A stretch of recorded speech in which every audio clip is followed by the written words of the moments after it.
Hello everybody, welcome to Crafty Soup. My name is Misty and today's layout process video for you is based on the Counterfeit Kit challenge to use fall colors.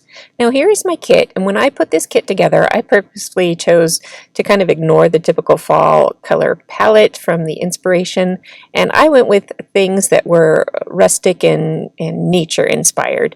And so I don't have a lot of fall colors in here because it's not my favorite color palette and I just wasn't ready for fall. But I've pulled out pieces that work well for my area that we live in and bring in some of that. So that plaid has a little bit of orange, a little bit of yellow, and some of the green. And so that is where I'm going to start this layout. Now these photos are of my kids playing volleyball, and my son doesn't like to be on social media, so I have him covered up. And I'm going to use this plaid to be the holding space for all of my photos, and I'm going to use the green kind of watercolor print and this wood grain print to be the base of my layout. And the greens and the woods really do matter to my area because fall around here means rain, which means kind of a refreshing of all of the things that died over the summer in the heat.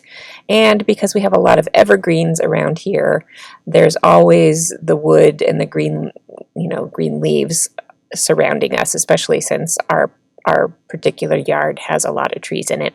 So that made sense to me, and that's where I'm going with this. So I gave my background a little bit of a belly band between those two pattern papers, and then I'm going to continue to create spaces for the other elements of my layout. So I knew I wanted space for my title and for my journaling, and because those open plaid areas are definitely good areas for that, the plaid is a little too busy to work to hold those. So I'm going to create elements here, and it's just going to happen to be tags, which is my latest homemade embellishment obsession. So I am creating some tags in some of the very white neutral colors that I have in my kit.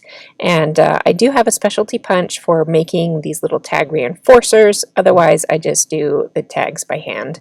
And I do like to add the reinforcer holes in a contrasting color because I like the design style and emphasis that brings to my projects. So here I pulled out an older Epiphany Crafts kind of arrow chevron punch, and I'm going to use these little arrowy elements to point to my daughter, who is the subject of this particular layout. Like I said, these photos are just kind of an overview of my kids hanging out in the yard, and so it's not really obvious by looking at the photos who the layout is about. So I'm going to emphasize her in these pictures to go along with the story that will be on one of those tags. And I did add a slight little tag in a heavier color up there at the top to bring a little more visual weight to it so that it does help point out my daughter up there. And it balances a little bit with the heavy wood grains at the bottom as well.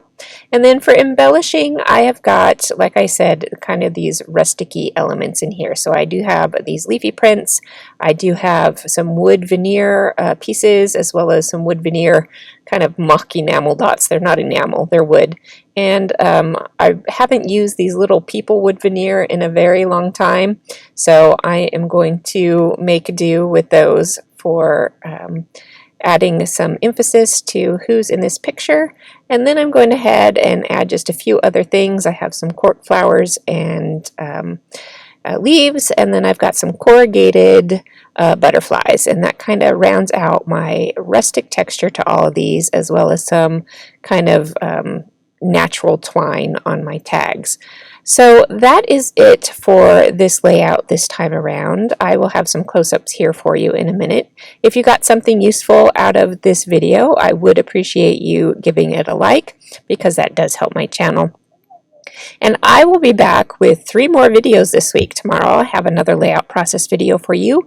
Thursday I will be back with a craft room tour, and then Friday is the 1st of October, and that means it is kit building time of the month for me, so I will be back with my counterfeit kit build for the month of October. I do hope you'll subscribe and join me then. Thanks for being here, and I'll see you next time.